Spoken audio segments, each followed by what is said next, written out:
아케론 강의 사공 카논.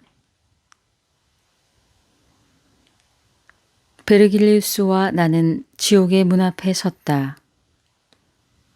문의 양쪽 기둥은 돌로 깎은 괴물들의 모습이 고통스러운 표정으로 서로 뒤엉켜 있었다. 지옥 문은 끝없이 높았고 넓이 또한 대단하여 그 자체만으로도 거대한 성을 연상케 했다. 지옥 문의 눈높이쯤 이르는 곳에는 암갈색으로 이런 굵기가 쓰여 있었다. 비통의 도성인 지옥으로 가려는 자, 나를 거쳐 가거라. 영원한 고통을 책임지려는 자, 나를 거쳐 가거라. 정의는 지존하신 하느님을 움직여 그분의 성스러운 기운과 최고의 지혜와 제1의 사랑으로 나를 만드셨노라. 나는 처음도 없고 끝도 없이 영원히 남을 것이다. 한 번 지옥에 들어온 너희들의 영혼은 영원히 다른 곳으로 빠져나갈 수 없으니 모든 희망을 버려라. 글을 읽는 순간 나는 너무 섬뜩한 느낌이 들어 걸음을 멈추며 말했다. 몹시 두렵고도 단호한 말이군요. 그렇다네. 하지만 두려워하지는 말게. 내가 곁에 있는 한 어떠한 악도 자네를 범치 못할 테니까. 베르길리우스는 온화한 표정으로 손을 내밀어 내 손을 꽉 잡아주었다. 단테, 이곳에서는 티끌만큼의 의혹이나 두려움도 없어야만 하네. 우리가 이곳에 온 이유는 미덕을 잃은 비참한 사람들을 일깨워주기 위해서라는 사실을 명심하도록 하게. 베르길리우스의 말에 위안을 받은 나는 곧 그에게 이끌려 지옥문을 열고 신비한 세계에 발을 들여놓았다. 그곳은 마치 거대한 동굴처럼 느껴졌다. 주위에는 음산한 기운이 맴돌았고 곳곳에서 신음과 탄식의 소리가 메아리쳤다. 서로 말이 통하지 않는 무리 속에서 제각기 고통에 짓눌려 지르는 신음소리가 분노에 가득 찬 외침과 어우러지는가 싶더니 다시금 목신 소리로 내뱉는 욕설과 비명까지 뒤섞였다. 그 소리들은 밤낮을 구별할 수 없는 컴컴한 허공을 떠돌아다니며 광란의 소용돌이를 일으키고 있었다. 스승님, 제 귀에 들려오는 저 소리는 무슨 외침입니까? 그리고 저 사람들은 누구이기에 저렇게 고통받고 있는 것입니까? 한동안 망설이던 나는 용기를 내어 떠듬떠듬 물었다. 저들은 명예도 얻지 못했고 다른 누구의 올바른 충고도 듣지 않았으며 의식적이거나 무의식적으로 악을 키워왔던 자들이라네. 또 오직 자신밖에 위할 줄 몰랐던 사악한 천사들의 무리도 덜어 섞여 있지. 천사들도 정말 이곳에 있단 말입니까? 그들은 자신의 본분을 저버려 이미 사탄의 무리에 속해 있고 그렇기 때문에 천사라고 칭할 수 없네. 하느님께서는 그런 자들로 인해 천국이 더럽혀질 것을 염려하여 내쫓아 버리셨지. 하지만 그 자들은 끝내 자신의 죄를 깨닫지 못하고 오히려 교만함을 뽐내고 있지.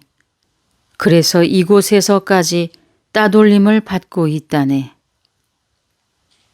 그렇지만 스승님, 저렇게까지 울부짖으며 탄식하지 않으면 안 될 만큼 저들의 죄가 무거운 것입니까? 저들이 울부짖는 이유가 고통 때문이라고 생각하는가? 물론 그들의 죄로 인한 형벌이 매우 고통스럽기도 하겠지만 정작 저들의 괴로움은 다른 데 있다네. 즉 저들에게는 죽음조차 허용되지 않기 때문에 죽고 싶어도 죽지 못한 채 영원히 죄의 대가를 치를 수밖에 없다는 것이지. 그렇다면 저들이 죽은 게 아니란 말씀입니까? 물론 그들의 육신은 이미 죽은 상태지. 그러나 영원한 안식을 얻기 위해선 영혼까지 소멸되는 두 번째 죽음을 겪어야 하는데 그 영혼의 죽음이 허용되지 않는다는 거라네.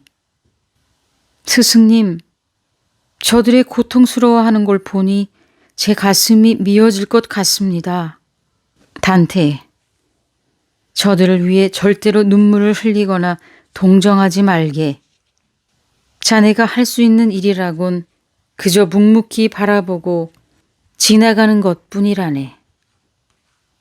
나는 입을 다문 채 물끄러미 그들을 바라보았다. 그때 그들의 주위를 빙글빙글 돌면서 끊임없이 펄럭이는 깃발 하나가 보였다. 그리고 그 뒤를 따라 죽은 이들의 영혼이 늘어서 있었는데 설마 죽음의 신이 그토록 많은 생명을 앗아갔으리라고는 도저히 믿기지 않을 정도였다. 아, 저 사람은 첼레스티누스 5세? 죽은 자들의 무리 속에서 낯익은 얼굴 하나가 발견되자 나도 모르게 소리쳤다. 그렇다네. 첼레스티누스 5세는 밤마다 교황청 창문 밖에서 들려오는 협박 소리에 두려움을 느낀 나머지 교황의 지위를 스스로 내놓아 버렸지. 믿음이 부족한 영혼이요. 의지를 잃은 영혼이라 할 수 있지. 저 영혼들이야말로 하느님의 은총도 잃고 사탄에게까지 멸시받는 존재들이군요. 그들은 벌거벗긴 채 주위를 맴도는 벌과 말파리들에게 계속 물리고 쏘이고 있었다. 그들의 얼굴은 피로 벌겋게 물들었고 그 피가 눈물에 섞여 발밑에까지 흘러 떨어지자 밑에서 꿈틀대던 수많은 벌레들이 그것을 빨아먹었다. 눈을 들어 더 앞쪽을 보니 큰 강변에 사람들이 웅성거리며 서 있었다. 스승님, 저 멀리 보이는 강의 이름이 무엇입니까? 그 강은 지옥을 가로질러 흐르는 아케론 강이라네. 그런데 저곳에서 무언가를 기다리며 모여있는 저들은 도대체 누구입니까? 멀리서 보니 모두들 서둘러서 강을 건너려는 것 같은데 무엇 때문에 저렇게 서두르는 것입니까? 단테, 제발 성급한 질문은 하지 말게. 모든 것은 잠시 후 우리가 아케론의 슬픈 강가에 발길을 멈추었을 때 저절로 알게 될 테니까. 베르길리우스의 말을 듣고 나는 너무 조급하게 군 자신에 대해 부끄러움을 감출 수가 없었다. 혹시 내 말이 스승님의 기분을 상하게 한 게 아닐까? 나는 강변에 이를 때까지 입을 꾹 다문 채 베르길리우스의 뒤를 따랐다. 강변에 다다르자 백발이 성성한 노인이 우리를 향해 배를 저어오면서 소리쳤다. 이 저주받은 영혼들아, 너희들에게 영원한 재앙이 있으리라.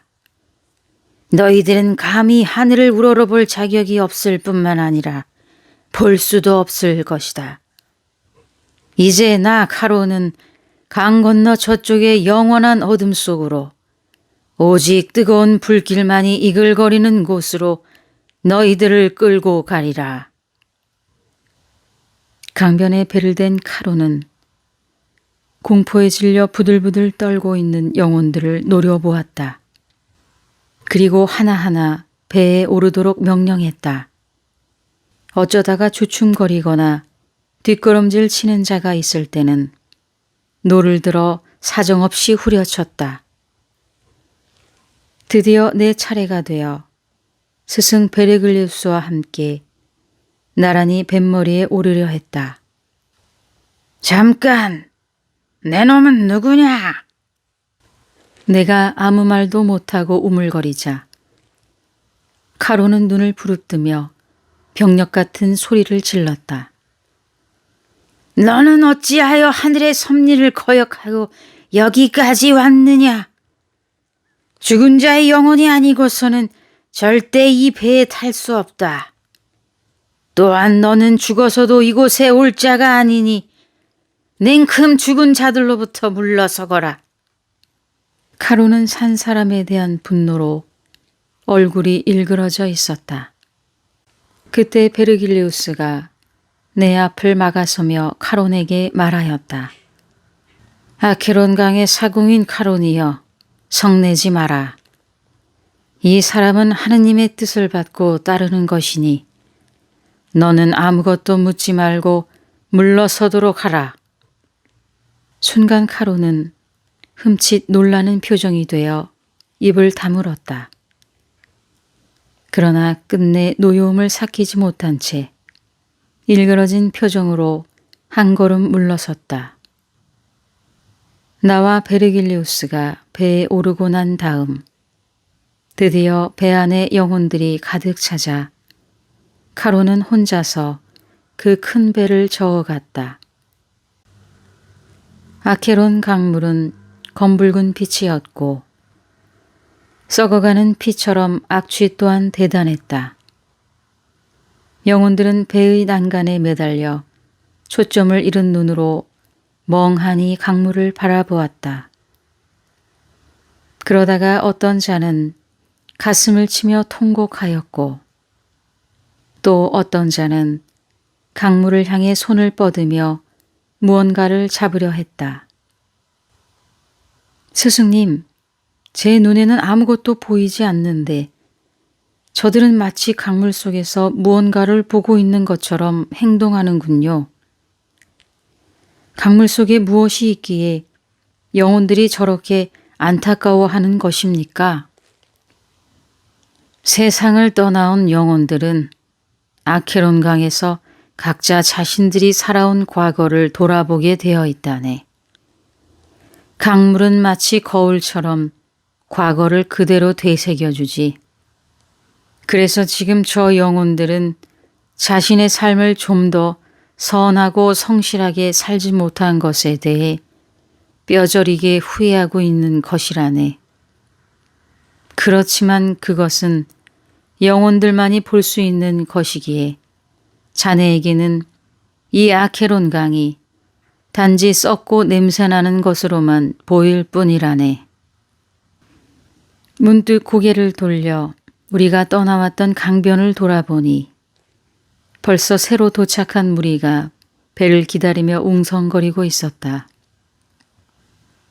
그 수가 헤아릴 수 없을 정도로 많아 속으로 놀라고 있는데 베르길리우스가 그 무리를 바라보면서 내게 물었다. 저들이 왜 자진하여 저기에 모여 있다고 생각하나? 저도 모르겠습니다. 강을 건너면 끔찍한 지옥의 형벌이 기다리고 있다는 사실을 저들도 분명 알고 있을 텐데요. 자네도 봐서 알겠지만 저 영혼들은 아직 두려움을 완전히 떨치지 못하고 있다네. 그러나 자신들이 지은 죄가 얼마나 크고 무거운 것인지를 깨닫고는 그 지은 죄의 대가로 기꺼이 형벌을 받고자 하는 것이지. 그렇다면 죽은 자들은 모두 이 아케론 강을 반드시 건너게 되어 있습니까? 꼭 그런 것만은 아니라네. 지금껏 착하고 어진 영혼이 이 강을 건너간 적은 한 번도 없었지. 자, 아케론 강의 사공 카론이 왜 자네에게 그렇게 화를 냈는지 이제 알겠는가? 그렇다면 제가 죽은 이후에 이 강을 건너지 않아도 된다는 말씀입니까? 그러나 베르길리우스는 아무 대답도 하지 않은 채 허공만 바라보았다. 어느새 배가 목적지에 다다르자 영혼들이 하나둘씩 배에서 내리기 시작했고 나와 베르길리우스도 육지에 발을 내디뎠다. 갑자기 땅이 요동치는 것이 느껴졌다. 눈물 젖은 땅은 거대한 바람을 일으켜 세상을 온통 휘저었고 한 줄기 섬광이 눈앞에서 번쩍였다. 순간 나는 정신을 잃고 지푸라기처럼 그 자리에 쓰러지고 말았다.